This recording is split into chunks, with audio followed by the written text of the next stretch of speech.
Aula 6. Campos eletromagnéticos.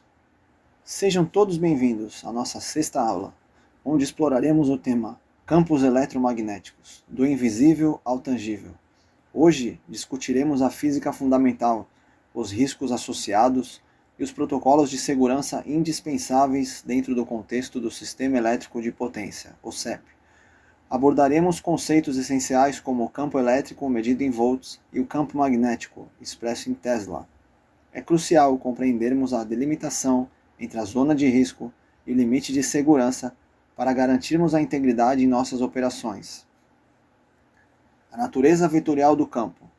Para iniciarmos nossa análise técnica, precisamos entender que o campo elétrico não é apenas um valor estático, mas sim uma grandeza vetorial.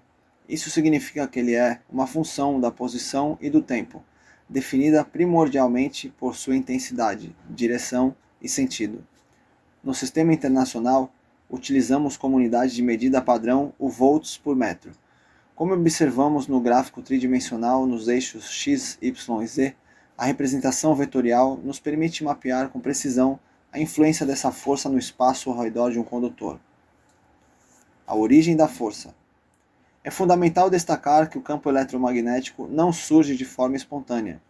Ele é um fenômeno gerado diretamente pela passagem da corrente elétrica através de meios condutores. Podemos afirmar que a presença do campo é intrínseca à própria atividade elétrica. Em termos simples, onde existir um fluxo de elétrons, haverá inevitavelmente a formação de um campo magnético circundante, conforme ilustrado no diagrama do cabo condutor. Mensurando o campo magnético. Enquanto o campo elétrico foca na diferença do potencial por distância, a intensidade do campo magnético exige unidades específicas para expressar sua força de intenção. O símbolo principal e unidade oficial que utilizaremos é o Tesla. Contudo, para fins de referência técnica e dependendo do equipamento de medição, vocês também podem encontrar valores expressos em Gauss ou Ampere por volt. Conhecer essas unidades é o primeiro passo para uma monitoração precisa em campo. O campo no cotidiano. Embora nosso foco seja a segurança industrial, é importante notar que o campo eletromagnético permeia diversas atividades humanas comuns e não é exclusivo do setor de energia. Ele está presente em tecnologias que utilizamos diariamente, como na telefonia, no celular e no funcionamento de fornos de micro-ondas. Essa onipresença reforça que convivemos com esses campos constantemente, mas é na escala industrial que os níveis de exposição exigem protocolos rigorosos. A escala industrial, sistema elétrico de potência. A exposição aos campos eletromagnéticos torna-se um fator crítico quando operamos em ambientes industriais de grande escala. Especificamente no CEP, as áreas de maior atenção são as linhas de transmissão aéreas e as subestações de distribuição de energia elétrica. Nestes locais, trabalhamos com níveis elevadíssimos de tensão e corrente, o que eleva drasticamente a magnitude e a densidade do campo em comparação aos ambientes domésticos. A relação carga e intensidade. Existe uma correlação direta e proporcional entre a operação e o campo gerado. A intensidade dos campos em uma subestação está ligada à natureza da carga do momento. Como o campo provém da corrente, quanto maior a carga e tensão aplicadas, mais intenso será o campo resultante, seguindo a curva exponencial que vemos no gráfico. Vale lembrar que trabalhamos com solda elétrica e circuitos energizados, que também são fontes significativas de campos intensos que não podem ser negligenciadas. O fenômeno da indução. Ao adentrarmos uma área de campo intenso, o corpo humano não se comporta como um mero observador passivo. Ele interage ativamente com essa energia. O principal efeito dessa interação é o fenômeno da indução.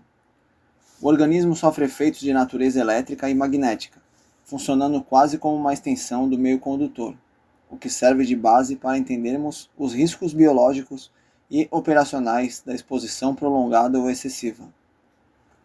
O diferencial de potencial. Uma consequência física imediata do processo de indução é o estabelecimento de um diferencial de potencial, DDP, entre o trabalhador e outros objetos ao seu redor. O corpo assume um potencial elétrico, potencial A, que difere do potencial do solo ou de equipamentos próximos, potencial B.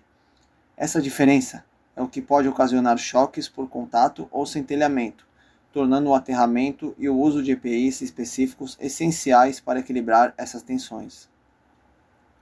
O grupo de risco, dispositivos eletrônicos.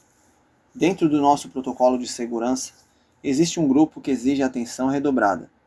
Indivíduos que utilizam dispositivos eletrônicos implantados ou acoplados ao corpo. Estamos falando especificamente de usuários de marca-passos cardíacos e aparelhos auditivos.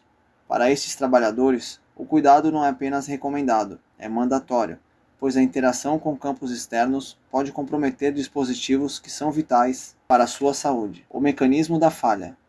Mas por que esses dispositivos correm risco? O mecanismo de falha ocorre porque campos magnéticos intensos geram interferência externa nos circuitos sensíveis desses aparelhos. Como vemos no gráfico, enquanto o funcionamento normal segue uma onda senoidal limpa, a presença de indução gera ruído e distorção. Isso pode fazer com que um equipamento vital tenha seu funcionamento comprometido, seja interrompido ou apresente comandos erráticos devido à interação eletromagnética. Áreas e atividades restritas. Para portadores de dispositivos eletrônicos vitais, a restrição de acesso é uma medida crítica em diversos cenários. As áreas restritas incluem subestações de distribuição, proximidades de linhas de transmissão e a execução de tarefas como solda elétrica ou manutenção de circuitos energizados. Até mesmo ambientes comuns em áreas administrativas, como locais com fornos de micro-ondas, devem ser sinalizados para garantir que esses colaboradores não fiquem expostos aos riscos desnecessários. A prioridade: integridade física. Para encerrar, devemos ter em mente que todas as nossas restrições e protocolos de distanciamento possuem um único objetivo supremo: garantir a segurança e a integridade física do trabalhador.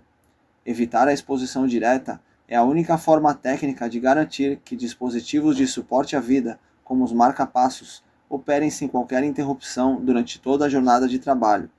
Segurança não é apenas uma norma, é o compromisso com a vida. Obrigado a todos e até a próxima aula.